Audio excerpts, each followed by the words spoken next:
Des militaires dans la rue pour lutter contre le trafic de drogue, par exemple, vous y croyez ou vous n'y croyez pas? Je n'y crois pas. Le rôle des militaires, c'est de faire la guerre hors du pays, de nous protéger. Il y a la police pour ça. Je trouve qu'ils n'ont pas de rôle dans la rue. Ils ne résoudraient pas la situation, selon moi, qui est bien plus large qu'une présence militaire. Je rappelle quand même par le passé deux événements survenus sur les territoires de Bruxelles-Capitale. Une attaque le boulevard Émile Jacquemin et à la gare centrale, où les militaires ont neutralisé deux terroristes. Donc les militaires ont une capacité de réponse. Il y a suffisamment de policiers en rue. Pour moi, les militaires ne doivent pas être présents. Malheureusement, on part d'un constat où il manque des policiers. Et donc, pour pallier, l'armée, pour moi, est nécessaire. Je ne pense pas que c'est un débat politique, c'est un débat d'efficacité. Est-ce que ça va être plus efficace? Non, on a besoin d'enquêteurs aujourd'hui. Ça, c'est vraiment la priorité. Et donc, je pense que l'armée doit rester ce qu'elle est et qu'aujourd'hui, ça n'est pas la priorité de la mettre dans la rue. Je pense que ça aura un côté beaucoup plus anxiogène que rassurant. Nous faisons face à deux menaces, on l'a dit. Il y a une menace de multiplication des fusillades, d'une part, et aussi la menace terroriste au niveau 3. Il y a eu des résultats qui ont quand même été des résultats probants lors de la présence des militaires en rue à partir de 2015. Il est faux de dire que les militaires n'ont pas une mission en termes de sécurisation sur le plan national. Donc nous estimons en effet que les militaires, et il faut articuler naturellement la mission avec les services de police, sont une plus-value en matière de sécurité.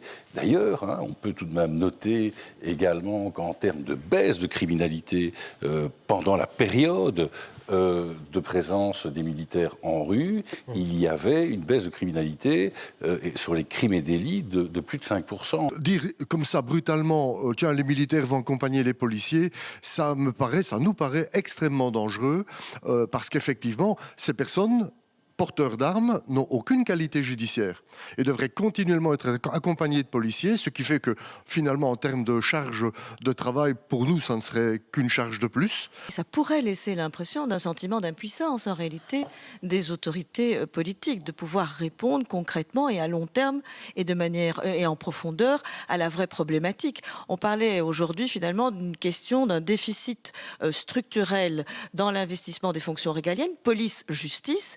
Il faut relever l'attractivité et je pense que c'est par là qu'on va pouvoir restituer une certaine confiance. Et je pense que ce n'est pas quelque chose qui va rassurer la population dans le contexte du Moyen-Orient, de l'Ukraine. On n'est pas un pays en guerre, on est un pays qui fait face à des difficultés de terrorisme potentiel. Mais on vit au jour le jour normalement. Un policier n'est pas un militaire, il n'a pas la même formation, il n'a pas la même déontologie et que pour le citoyen, c'est quand même rassurant que c'est quelqu'un qui est formé à l'intervention policière, qui intervient là où c'est difficile. Et l'armée a une fonction spécifique, effectivement, de défense. De plus en plus, nous voulons une fonction duale. Elle peut aussi nous aider en cas de difficultés particulières. Mais il faut agir de façon intelligente, pas comme des cow-boys, pas avec des slogans électoraux qui cherchent, c'est mon impression, à faire peur. Est-ce que ce n'est pas l'aveu même du fait qu'il manque terriblement de policiers et que les actions qui ont été entreprises par ce gouvernement ne sont pas suffisantes en termes d'effectifs? D'autre part, et je trouve que c'est un point important, on a parlé de la fonction, de l'attractivité des fonctions policières. Est-ce que c'est pas dire aux policiers, au fond, vous êtes interchangeables, c'est pas grave, et il n'y a pas une reconnaissance spécifique du métier qui est le leur?